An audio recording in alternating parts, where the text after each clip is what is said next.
मुझसे मिलने तो आओगे ना। एक लड़का का दर्द भरी कहानी।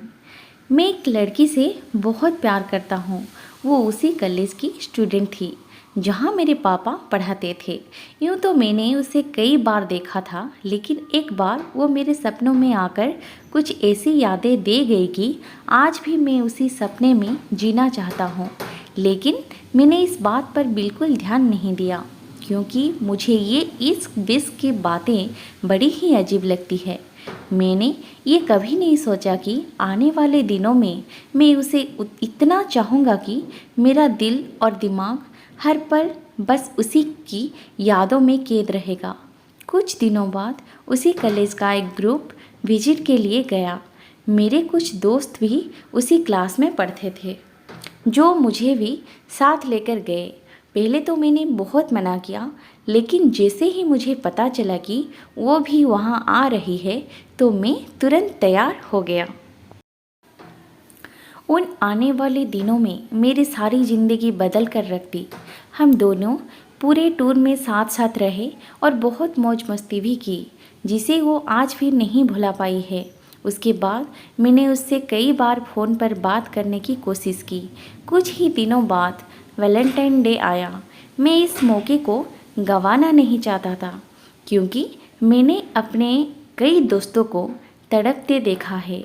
वे अक्सर यही कहा करते थे कि काश मैं भी कभी कह पाता, लेकिन मैं कभी काश नहीं कहना चाहता था।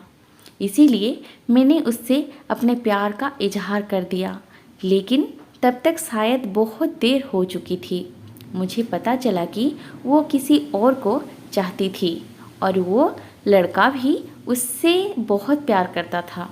मैंने उसके लिए कॉलेज में एक गाना भी गाया था, जिसे मैं आज तक नहीं भुला पाया हूँ। हाँ, मुझसे 1 साल बड़ी थी, लेकिन मैंने ऐसे किसी भी बात पर ध्यान नहीं दिया, क्योंकि मैं उसके प्यार में इस कदर डूब गया था कि मुझे सिर्फ और सिर्फ खुशी की ही तलाश थी। 2006 को मैं कभी नहीं भूल सकता, क्योंकि ये साल मेरी ज़िंदगी का सबसे खूबसूरत साल बन गया।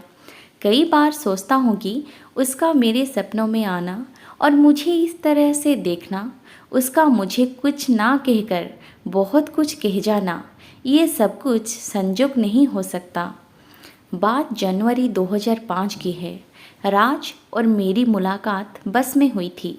सिर्फ 11 दिनों तक रोज़ साथ सफ़र किया, लेकिन प्यार के लिए वे 11 दिन ही काफ़ी थे। उसने जब छोड़ दिया और हमारा मिलना केवल 5 मिनट ही हो पाता था, लेकिन मोबाइल काम आया और हम एक दूसरे के टच में रहे। बाद में मैंने अपनी मम्मी को भी बता दिया और हमारे रिश्ते के लिए वो भी राज़ी हो गई, लेकिन शायद हमारे नसीब में ही कुछ और था। मुझे ब्रेन ट्यूमर का अटैक पड़ा और उसने कभी मुड़कर नहीं देखा। 14 फरवरी 2004 को मैं उससे आखिरी बार मिला था, और वो भी सिर्फ 5 मिनट के लिए। मैंने उसे मम्मी की दी हुई चूड़ियाँ दी, पर उसके बाद ही उसने मुझे छोड़ दिया। वो फ़िलहाल आगरा में रहकर पढ़ाई कर रही है और मैं यहाँ दिल्ली में हूँ। राज के लिए मैंने अपना घर तक छोड़ दिया, पर सच ही कहा है किसी ने कि सच्चा प्यार नसीब वालों को ही मिलता है। मैं दुआ करता हूँ कि खुदा मुझे उससे सिर्फ एक बार मिला दे।